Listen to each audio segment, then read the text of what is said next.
Bismillahirrahmanirrahim. Assalamualaikum warahmatullahi wabarakatuh.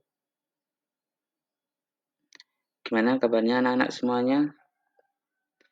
Alhamdulillah baik semuanya ya. Sebelum kita mulai pembelajaran pada hari ini, marilah kita membaca doa bersama-sama.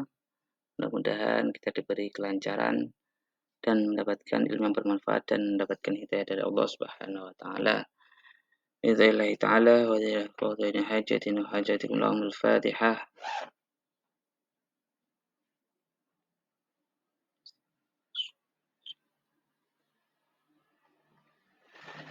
Oke, semua hadir semuanya ya. Alhamdulillah hadir semuanya. Sebelum kita mulai pada bab yang ke-9 yaitu tentang rukhsah sebelumnya, mungkin dari kalian semua sudah ada yang tahu apa itu rukhsah atau sudah paham tentang rukhsah?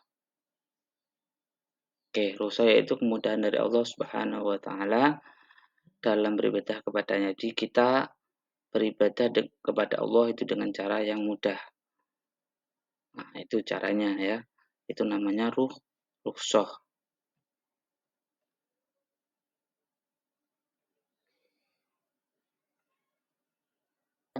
kepada Allah. Sekarang pengertian dari rukhsah. Banyak artinya. Secara bahasa memiliki arti keringanan atau kelonggaran. Secara istilah, perubahan hukum dari hukum asalnya karena sebab tertentu dengan tujuan untuk memberi kemudahan keringanan. Jadi, dari hukum asalnya, itu akan berubah dengan karena adanya rukhsah tersebut. Nah, di situ dengan adanya rukhsah, maka mendapatkan keringanan, kemudahan untuk melakukan ibadah kepada Allah. Selanjutnya di dalam Al-Quran juga dijelaskan tentang rukhsah. La yukallifullahu nafsan illa wus'aha. Allah tidak memberi seorang melainkan sesuai dengan kesanggupannya. Jadi dalam artian rukhsah itu adalah ibahah. Ibahah itu dibolehkan karena kebutuhan atau keterpaksaan yang seperti yang sudah saya jelaskan tadi. Jadi dalam Quran Surat Al-Baqarah jelaskan Allah itu tidak akan memberatkan bagi umatnya untuk melakukan ibadah kepadanya. Jadi dengan kata lain akan dipermudah dengan cara yang penting tetap melakukan sebuah kewajiban untuk beribadah kepada Allah. Rukhsah dalam sholat. Nah, rukhsah dalam sholat. Jadi di dalam Al-Quran juga dijelaskan dalam Quran Surat An-Nisa, dan apabila kamu berpergian di muka bumi, maka tidaklah mengapa kamu mengkosor sembahyangmu. Jika kamu tidak takut diserang oleh orang-orang kafir, sesungguhnya orang-orang kafir itu adalah musuh yang nyata bagimu. Jadi kalau dalam perjalanan itu bukan termasuk musuh yang nyata, akan tetapi karena terdapat sesuatu hal yang di situ, maka diperbolehkan untuk yang namanya merukhsah sholat. Bisa dengan cara menjamak sholat, mengqashar sholat, nah, seperti itu. Nah, kalau zaman dulu kan waktu itu ada peperangan, maka dalam peperangan tersebut musuh yang nyata adalah musuh-musuh orang kafir. Nah, di situ. Jadi musuhnya yang nyata adalah musuh orang-orang kafir. Jadi musuh yang nyata. Jadi kita mendapatkan kerusuhan dalam sholat dalam kondisi bepergian ataupun dalam kondisi sakit yang di situ sudah ditentukan dengan syariat-syariat agama Islam. Setelah itu rukhsah dalam puasa. Nah ini puasa adalah salah satu ibadah yang bertujuan untuk mencapai ketakwaan. Setiap pahala dilipat gandakan olehnya. Pada bulan Ramadan, puasa mendorong seseorang untuk meningkatkan ibadah. Puasa pun dapat menghapus dosa-dosa yang telah dilakukan. Kita meyakini bahwa Allah Maha Pengampun dan lagi Maha Penyayang. Nah, di dalam Al-Quran juga dijelaskan, maka barang siapa di antara kamu dalam keadaan sakit atau dalam perjalanan, lalu ia berbuka, maka wajiblah baginya berpuasa pada waktu lain hari yang ditinggalkannya. Jadi intinya jika puasa, lah di situ kok dalam kondisi bepergian yang sangat jauh, sudah melebihi melebihi batas-batasnya, maka di situ kita diperbolehkan untuk berbuka atau tidak berpuasa. Akan tetapi pada suatu saat nanti di luar bulan Ramadan, di situ kita wajib untuk mengganti puasa tersebut. Begitu pula orang sakit. Jadi orang sakit itu juga boleh meninggalkan yang namanya puasa. Akan tetapi juga ada ketentuan-ketentuan yang ada. Rukhsah dalam bepergian. Nah, setelah itu sudah jelas tentang bepergian, maka diperbolehkan untuk yang rukhsah melakukan sholat tersebut. Setelah itu rukhsah bagi orang yang haid. Nah, maka diperbolehkan meringkas sholat walaupun berjalan tidak sulit.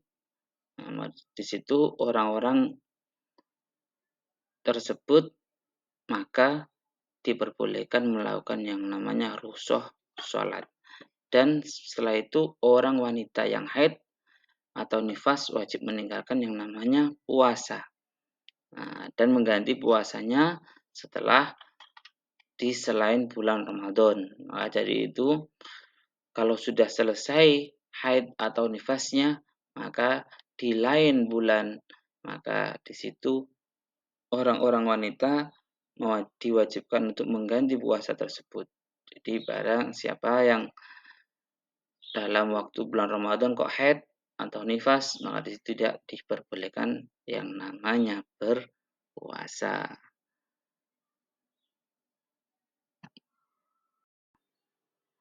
Oke.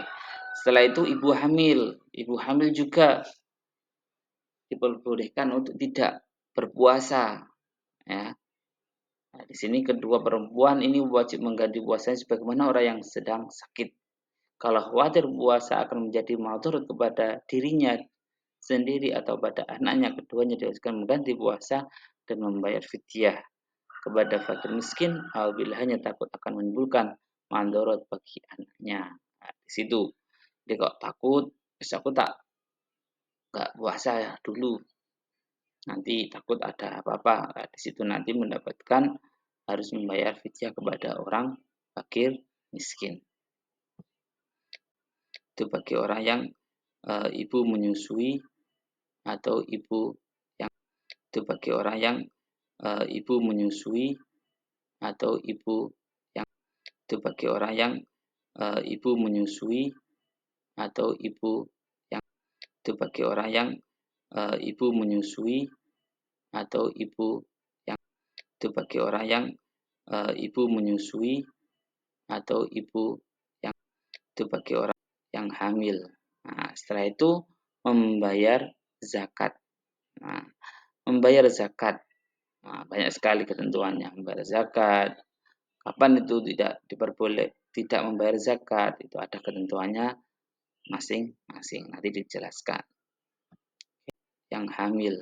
Nah, setelah itu membayar zakat. Nah, membayar zakat. Nah, banyak sekali ketentuannya. Membayar zakat. Oke. Setelah itu kondisi yang dimudahkan dalam haji. Nah, di sini banyak sekali ketentuan ibadah haji diperuntukkan bagi orang yang mampu. Nah, jadi kalau kita tidak mampu, tidak berkewajiban melakukan yang namanya haji. Haji dilaksanakan sekali seumur hidup, berarti satu kali sudah cukup. Kalau pada suatu saat kalian mampu melaksanakan ibadah haji. Nah, pelaksanaan ibadah haji boleh ditunda meski sudah mampu. Nah, cara melaksanakan ibadah haji boleh memilih tamattu, qiron, atau ifrad. Banyak sekali pemilihannya. Melaksanakan haji boleh dikerjakan orang lain. Nah, itu ganti orang lain. Jadi kalau sekarang itu haji siapa itu namanya itu? Nah, banyak sekali. Yes, banyak sekali. Kalau bisa ya kita mudah-mudahan kita bisa berangkat haji dengan diri sendiri. Nah, hikmah rukhsah. Yang pertama itu mempermudah pelaksanaan syariat Islam. Agama tidak menghendaki kesukaran, agama memperhatikan pelaksanaan amal sesuai dengan kemampuan. Jadi dengan adanya kemampuan, batasan kemampuan kita, maka Allah mempermudah untuk melakukan ibadah kepada beliau, padanya. Setelah itu membuktikan bahwa syariat Islam tidak kaku dan tidak pula ekstrim. Jadi syariat Islam itu mudah, sangat mudah sekali. Jadi tidak harus kalau gini harus gini, nah, tidak. Tapi ada caranya bagaimana kita untuk memudahkan melakukan tersebut. Yang ketiga itu menguatkan istiqomah dalam ibadah dan cinta ajaran Islam. Orang yang tidak mampu melakukan ibadah secara sempurna karena mendapatkan keringanan dan kemudahan tetap didorong untuk dapat melaksanakan ibadah sampai uzurnya hilang. Jadi kalau masih ada uzur, betul-betul itu adalah uzur, maka kita diperbolehkan melakukan yang namanya rukhsah. Nah, dalam Al-Quran juga dijelaskan wastaghfir lidzambik dan mohonlah ampun untuk dosamu. Jadi untuk menutup ini adalah dalam kata-kata wastaghfir lidzambik. Jadi kita harus selalu setiap waktu kita harus selalu meminta ampunan kepada Allah. Oke, terima kasih. Mungkin dari ini kalau ada yang perlu ditanyakan silakan. Kalau sudah nggak ada, kami cukupi. Assalamualaikum warahmatullahi wabarakatuh. Oke, terima kasih. Mungkin dari ini kalau ada yang perlu ditanyakan silakan. Kalau sudah nggak ada, kami cukupi. Assalamualaikum.